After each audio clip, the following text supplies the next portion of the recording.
तो ये जिनका भाव है कि हमको श्री जी से प्रेम हो जाए, इसके लिए हम क्या करें? श्री जी को जो प्रिय लक्षण लगते हैं वो लाना प्रारंभ करो। दया आनी चाहिए चित्त में, प्रेम आना चाहिए, मृदुता आनी चाहिए, ये सब आपके चित्त में आएगा। न कहू ना रिस कहीं भूले हूं ना होत सकी। श्री ध्रुवदास जी कह रहे हैं किशोरी जी कैसी हैं? बोले इतना सा भी गुस्सा नहीं आता उनको, और हमारी नाक की फूली रहती है क्रोध में, कैसे मिल जाएंगी किशोरी जी?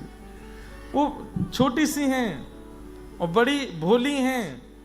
कहीं आपने ये क्रोध, काम, लोभ, मोह इन सबके सहित किशोरी जी को बुलाओगे, ललिता विशाखा आने नहीं देंगे। किशोरी जी तो अभी भी तैयार बैठी हैं आपके पास आने के लिए, पर सहचनियां नहीं आने देती। अरे देखना ही रही हो श्री जी, कितनो क्रोध है आपके अंदर, कितनो लोभ है आपके अंदर। आप जाओगी अपने लोभ से, क्रोध से, आपको कष्ट देगो, नहीं जानो या के पास।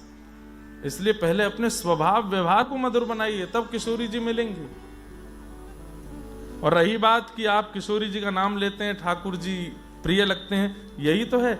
श्री राधा श्री राधा श्री राधा जितनो गाओगे उतने ठाकुर जी प्रिय लगेंगे, और श्री कृष्ण जितनो गाओगे उतनी श्री जी प्रिय लगेंगी। इसलिए हम आज्ञा देते हुए कई बार कथा में कहते हैं क्या करें? बोले श्री वृंदावन गाओ। श्री जी भी प्रिय होंगी, ठाकुर जी भी प्रिय होंगे, यमुना जी भी प्रिय होंगी, सहचरी भी प्रिय होंगी, संत जन भी प्रिय होंगे, रजरानी भी प्रिय, सब प्रिय हो जाएंगे, क्योंकि वृंदावन में समग्र है। वृंदावन को भजन करो। अगला किन्हीं ने कहा है, जीते जी मोह कैसे कम हो सकता है? भैया जीते जी ही हो सकता है, मरे तो नहीं होगा। मर के किसका मोह खत्म होता है? ये क्या प्रश्न है कि जीते जी मोह कैसे जाए? मर के किसका मोह हो जाता है? मर के तो सबका ही चला जाता है भाई, चला गया।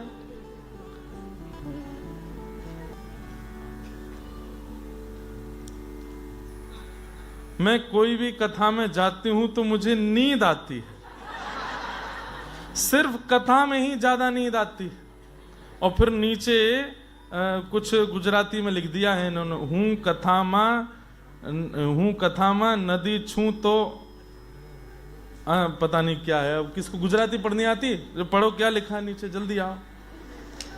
हूं कथा मा जाऊं छू तो नींद आऊ, ऐसे करके कुछ लिखा है, देखो।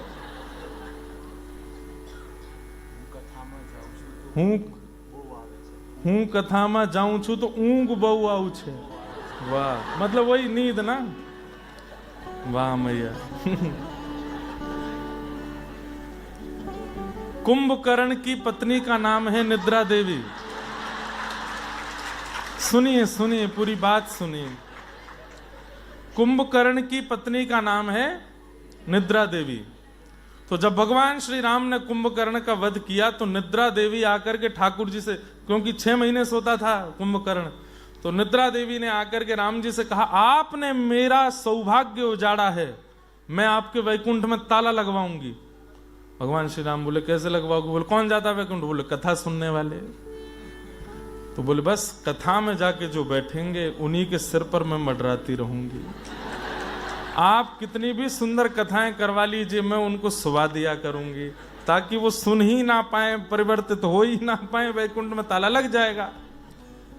राम जी बोले कोई बात नहीं, आप अपना काम करना, पर कालांतर में ऐसे ऐसे व्यास होंगे, वो बीच बीच कथा में इतने सुंदर मधुर संकीर्तन गाया करेंगे कि सोने वालों की भी नींद खुल जाया करेगी।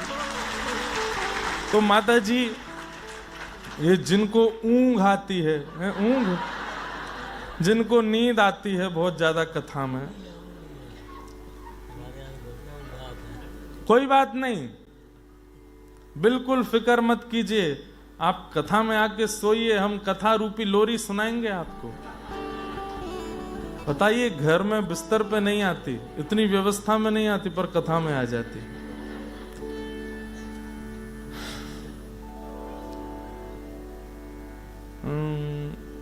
वैष्णव अपराध का निवारण करने का मार्ग बताइए। एक ही है, एक वैष्णव का अपराध यदि आपने किया है तो 100 वैष्णवों से क्षमा मांगो।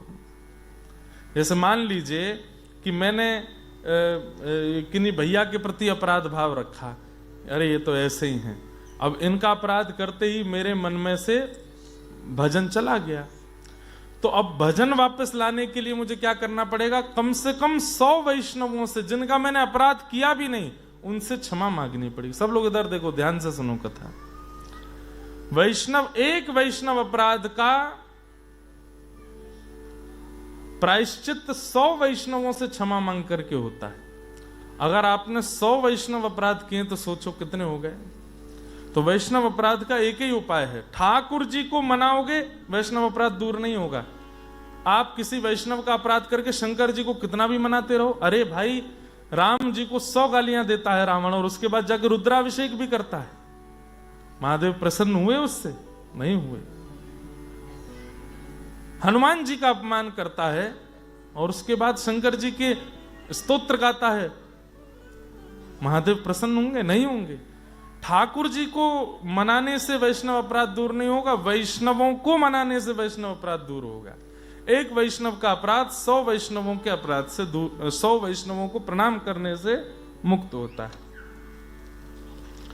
मेरा यह प्रश्न है कि हमारे घर के मंदिर में सभी देवी देवता विराजमान है। मेरी सास का कहना है कि कृष्ण के सिवा और सभी देवी देवता को लहसुन प्याज का भोग लगा सकते हैं, तो क्या यह सही है? कैसे कैसे प्रश्न आते हैं। इस बात का क्या तुक बनता है?